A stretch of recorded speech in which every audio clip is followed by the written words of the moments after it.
नमस्ते बच्चों। आज हम कक्षा 5 के लिए एक कविता सीखते हैं जिसका नाम है अंधकार की नहीं चलेगी। अंधकार, ये कविता है सूरज और अंधकार के बारे में। सूरज और अंधकार के बारे में। सूरज का मतलब है सन और अंधकार का मतलब है अंधेरा, डार्कनेस। माँ बोली सूरज से, बेटे सुबह हुई तुम अब तक सोए, देख रही हूँ कहीं दिनों से रहते हो तुम खोए खोए। जब जाते हो सुबह काम पर डरे डरे से तुम रहते हो, क्या है बोलो कष्ट तुम्हें साफ साफ क्यों ना कहते हो। सूरज की माँ सूरज से कहती है, आज तुम बहुत उदास लग रहे हो, क्या है तुम्हें परेशानी मुझे बताओ। अब तक तुमने अपना प्रकाश इस दुनिया में नहीं फैलाया, संसार में क्यों नहीं फैलाया। जब भी सुबह तुम उठते हो बड़े खुश, ताजगी पूर्वक और स्फूर्ति पूर्वक होते हो। थोड़े दिन से मैं तुम्हें देख रही हूँ, तुम बहुत ही उदास, कुछ डरे हुए, जैसे तुम्हें कोई चिंता सता रही हो वैसे लग रहे हो। कोई बात से अगर परेशान है तो मुझे बताओ, मैं तुम्हारी परेशानी में दूर करने में तुम्हारी मदद करती हूँ। सूरज बोला, सुबह सुबह ही कोहरा मुझे ढांप लेता है, निकल सकूं कैसे चंगुल से कोई साथ नहीं देता है। सूरज अपनी माँ से बोलता है, जब मैं सुबह सुबह अपना प्रकाश फैलाने जाता हूँ संसार में, कोहरा, कोहरा मतलब फॉग, मुझे ढांप लेता है। ढांप लेना यानी मुझे अपनी तरफ चारों तरफ से क्या करता है, ढक लेता है। तो मैं इस चंगुल से मतलब इस जाल से मैं कैसे बाहर निकलूं, मेरी कोई मदद ही नहीं कर रहा है। माँ बोली, हे पुत्र, तुम्हारा कोहरा कब है क्या कर पाया, उसके झूठे चक्रव्यूह को काट सदा तू बाहर आया। माँ सूरज से कहती है, बस इतनी सी बात।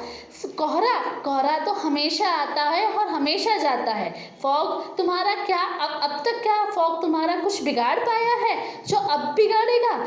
इस झूठे चक्रव्यूह को, चक्रव्यूह मतलब चारों तरफ से घेरना, जब भी वो तुम्हें चारों तरफ से घेरता है तो हमेशा तुम उसे काट कर सदा तुम बाहर आते हो। तो अब तुम क्यों डर रहे हो, हमेशा तुम्हें फॉग ढकता है और हमेशा तुम फॉग को काट कर बाहर आते हो।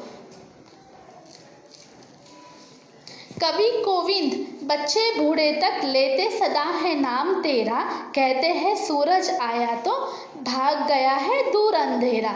कवि, लेखक, बड़े बड़े विद्वान, बच्चे बूढ़े तक भी तुम्हारा नाम लेते हैं, तुम्हारा उदाहरण देते हैं कि सूरज आता है तो सुबह होती है, तो सूरज आया तो भाग गया दूर अंधेरा। जब भी सूरज आता है तो अंधेरा चले जाता है और हमारे जीवन में से भी अंधेरा चले जाता है। निश्चित होकर कूद जंग में, विजय सदा तेरी होगी, तेरे आगे कोहरे की या अंधकार की ये मनमानी नहीं चलेगी। निश्चित होकर बिना किसी चिंता के तुम युद्ध में चले जाओ, जंग में चले जाओ, जीत तुम्हारी लिखी है और तुम्हारी जीत होने वाली है, ये विश्वास अपने मन में रखो।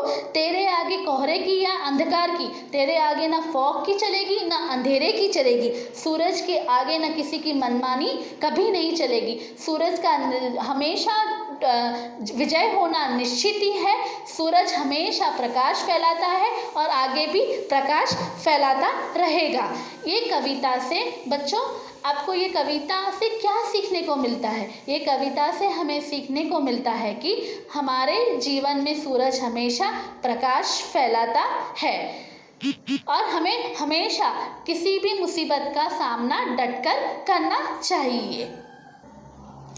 जिस तरह सूरज की माँ सूरज से कह रही है कि तुम कभी असफल नहीं हो सकते हो, तो उसी तरह हमें भी अपने जीवन में कभी मुसीबत आ जाए या कभी कोई असफलता हमें मिल जाए तो हमें उदास नहीं होना चाहिए। उस मुसीबत का डटकर सामना करना चाहिए और आगे बढ़ता रहना चाहिए। असफलता ही सफलता का भाग होती है। असफलता मिली है तो ज़रूर हमें सफलता भी मिलेगी। तो इस कविता से आप मुझे कुछ बताना, मैं कुछ प्रश्न पूछती हूँ कि सूरज क्यों उदास है, आप मुझे बताएंगे? अब मैं बताती हूँ, the fog blocks the rays of the sunlight, this is the reason why the sun was sad.